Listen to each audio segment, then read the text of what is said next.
एक गांव में एक बहुत अमीर सुनार रहता था। एक दिन सुबह उसकी दुकान पर एक फकीर आया और बोला, ऊपर वाले के नाम पर एक दो तो ऊपर वाला तुम्हें 100 देगा। यह सुनकर सुनार को तरस आ गया और उसने 10 रुपये फकीर को दे दिए। इत्तेफाक से उसी गांव के एक बड़े अमीर की बेटी की शादी थी। उसने सुनार को बहुत सारा गहना बनाने का काम दे दिया। इससे सुनार को एक ही दिन में बहुत फायदा हुआ। शाम को जब सुनार अकेला बैठा तो सोचने लगा, मैंने ऊपर वाले के नाम पर 10 रुपये दिए तो मुझे इतना ज्यादा फायदा हुआ, मतलब देने से ही बरकत है। अगली सुबह वह दुकान पर बैठ गया और हर गरीब को पैसा देने लगा। देते देते उसने अपना सारा माल खर्च कर दिया, लेकिन इस बार उसे कोई फायदा नहीं हुआ। हाल ये हो गया कि खाने को भी कुछ नहीं बचा। सुनार ने सोचा, ऊपर वाले के नाम पर देने से तो मुझे कोई फायदा नहीं हुआ। अब मैं शैतान के नाम पर देकर देखता हूं, शायद उससे कुछ हो जाए। उसने अपना घर 1000 अशर्फियों में बेच दिया और शैतान के नाम पर देने लगा, लेकिन इससे भी कोई फायदा नहीं हुआ। घर, माल, सब कुछ चला गया और वह खुद भिखारी बन गया। अब वह दिन रात जंगल, शहर, गलियों में भटकता रहता। कभी ऊपर वाले को बुरा भला कहता, कभी शैतान को गालियां देता। एक दिन जंगल में भटक रहा था तो उसे शैतान मिल गया। शैतान ने पूछा, तू मुझे गालियां क्यों देता है? मैंने थोड़ी कहा था मेरे नाम पर दे।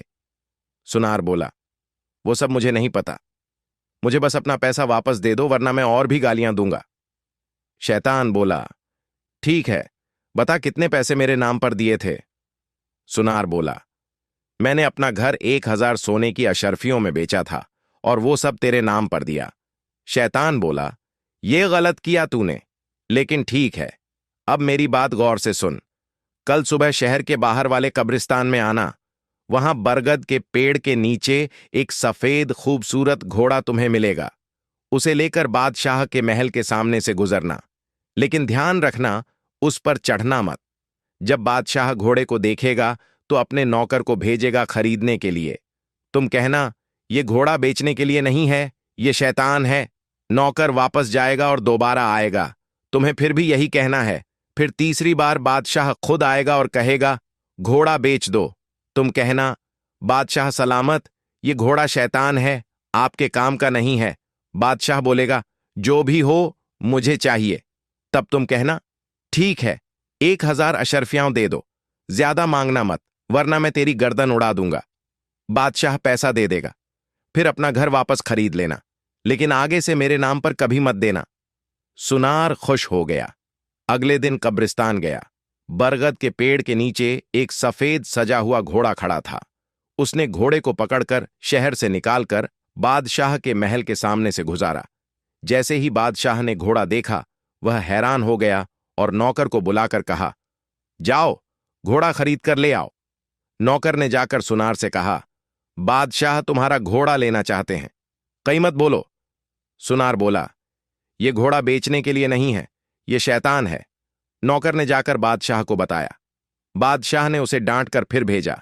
इस बार भी सुनार ने वही जवाब दिया। फिर बादशाह खुद आया और कहा, घोड़ा मुझे दे दो। सुनार बोला, यह शैतान है। बादशाह बोला, जो भी हो मुझे चाहिए, कीमत बोलो। सुनार बोला, 1000 अशर्फियां। बादशाह ने तुरंत खजांची को बुलाकर पैसा दिया और घोड़े को शाही अस्तबल में भेज दिया। 2 महीने तक घोड़े की खिदमत और ट्रेनिंग होती रही। एक दिन बादशाह को शिकार पर जाने का शौक हुआ। उसने हुक्म दिया, वही घोड़ा तैयार करो जो हमने 1000 अशर्फियों में खरीदा था। अस्तबल के नौकर ने घोड़े को नहलाया, सजाया और लगाम लगाकर खींचने लगा। कुछ दूर ही गया था कि लगाम ढीली हो गई। पीछे देखा तो घोड़ा गायब और उसकी जगह गधा खड़ा था। नौकर हैरान हुआ, पर क्या करता। लगाम को छोटा किया और गधे को पहना दी। फिर कुछ दूर गया तो लगाम हाथ में आ गई। पीछे देखा तो अब गधे की जगह एक कुत्ता खड़ा था। नौकर परेशान हुआ, पर फिर लगाम को छोटा किया और कुत्ते को पहना दी। फिर 2 कदम चला था कि लगाम फिर से हाथ में आ गई।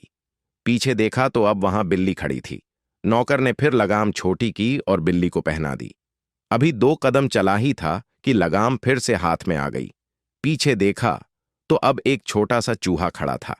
नौकर ने सोचा कि अगर चूहा भी भाग गया तो बादशाह मुझे मार डालेगा।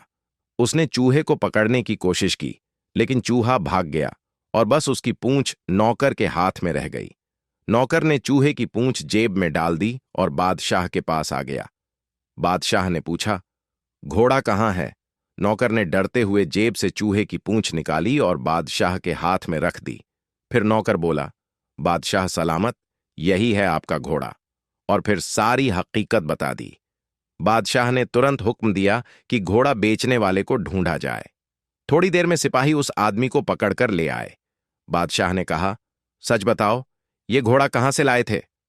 आदमी बोला, बादशाह सलामत, मैंने पहले ही कहा था कि यह घोड़ा शैतान है, लेकिन आप नहीं माने।